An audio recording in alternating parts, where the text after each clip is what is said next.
Boris Johnson, Margaret Thatcher and the English disease, a diagnostic thrill. When the journalist Rüdiger Görner put the word Brexitis into circulation about 2 years ago, it still happened with a queasy conscience.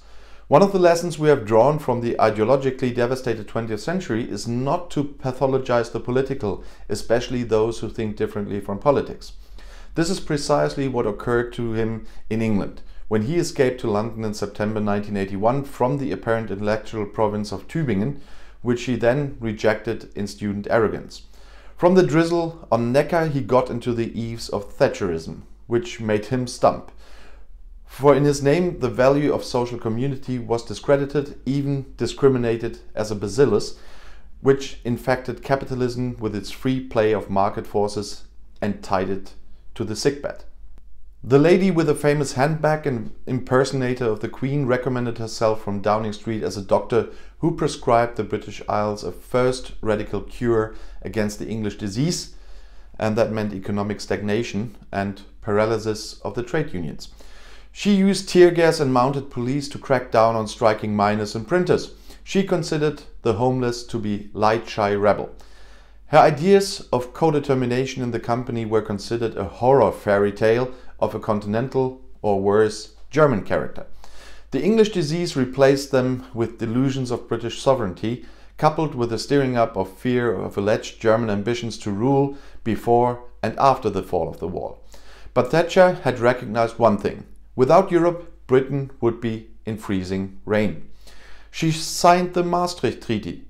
She advocated the Eurotunnel under the English Channel, even if her Europe only seemed sensible under market conditions. Even die-hard Brexiteers do not consider Thatcher really quotable for their purposes.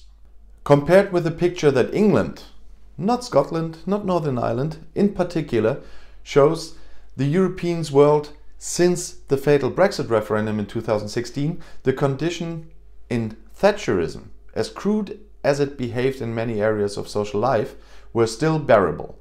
In the final phase of the Cameron administration, during the interim administrations under May and Johnson, but above all now, in view of the dangerous maneuvers of the Johnson administration, which operates with an absolute parliamentary majority, Britain has become a risk that is becoming more and more incalculable every day. Because you don't want to call rule what Downing Street currently offers in the form of grotesques. It seems like the two blondes from the Western Hemisphere want to outdo each other in terms of unpredictability. How deeply sad for an Anglophile dyed in wool to see the prejudice of the perfidious Albion confirmed on daily basis. How embarrassing to have to find out that almost nothing of the esteem for the British way of life has long served as a role model could have a moderating effect on the grotesque ideologies of Brexit. And you see, that really takes me with him on his journey while I'm studying his work. Rüdiger Görner painted a very lively picture there of his life in the UK for almost 40 years now. Yes, that was written by a disillusioned man, one who was stunned by British conditions. The sovereignty which the Brexit proponents have paraded into ridicule, where does it lead? In a politics of mist, because unrealizable expectations to which negligence, arrogance, broken words, cynicism and lies are a matter of course.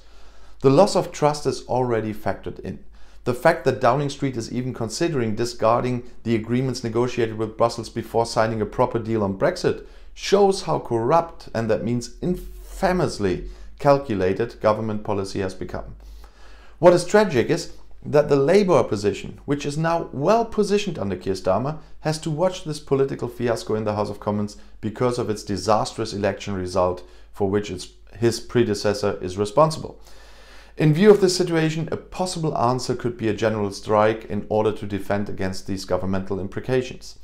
It is not necessarily happier to see that a politician from Lower Bavaria, who once went to England as Gisela Gscheider, and for the German viewers the Nomen non est Omen, was initially a hope for the East Midlands as a Labour MP for Birmingham Edgbaston and is now a deserter and belongs to the Brexit advisory staff of Johnson and Cummings, was ennobled to the House of Lords as Baroness Stewart of Edgbaston. Ralph Dahrendorf last received this dubious honor as director of St. Anthony College, Oxford. But you don't want to compare the two cases in detail. The latter was a godsend, but the former was just an incident. Again and again, one comes back to a crucial point. Only the domestic procedural aspect of Brexit saga, which can only be described as chaotic, require a written constitution that also regulates the relationship between the parts of the country. Britain will not survive as a state without a sensible, constitutionally guaranteed federalization. Federalist ideas have been exported to all parts of the world, and also of the former empire, without understanding that they were most urgently needed at home.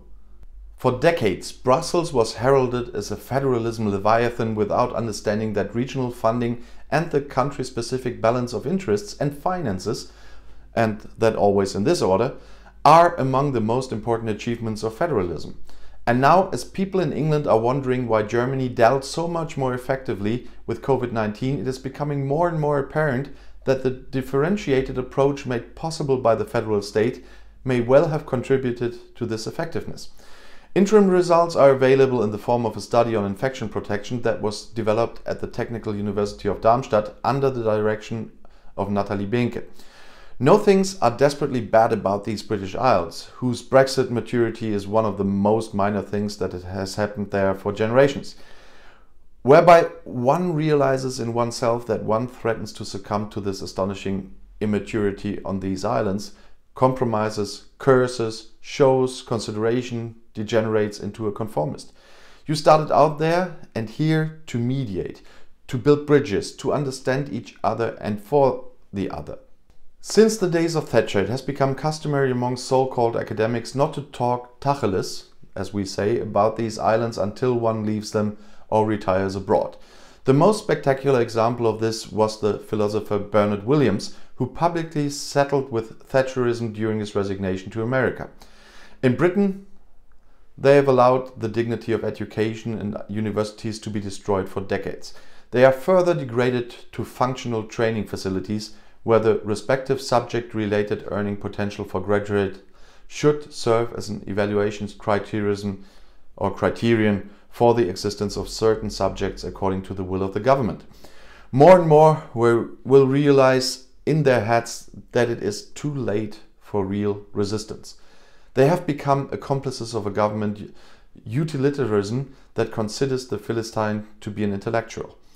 The English disease, it is by no means just a case of inefficiency or anything like this.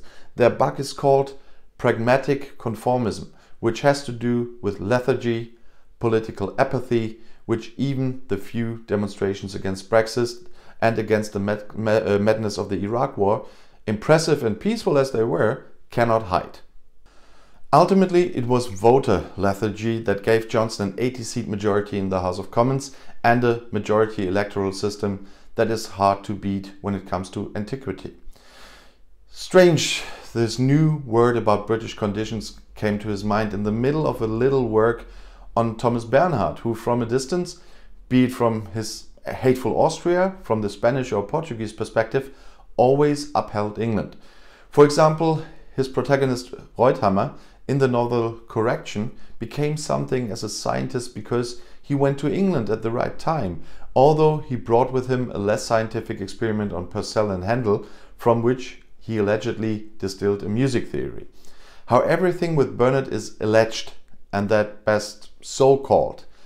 But he was just the kind of excitement artist lacking in England. A disenchanter with nonetheless engaging language. A rabid critic of social and political conditions, but with a subtle understanding of the all too human weaknesses of those who are isolated in this society. More precisely, there is no audience there on the British Isles that would be able to really absorb such excitements, somehow let it continue to have an effect. Because if a play is not able to generate laughter every few minutes, it is known to have failed in England. Some people laugh their way through Hamlet too.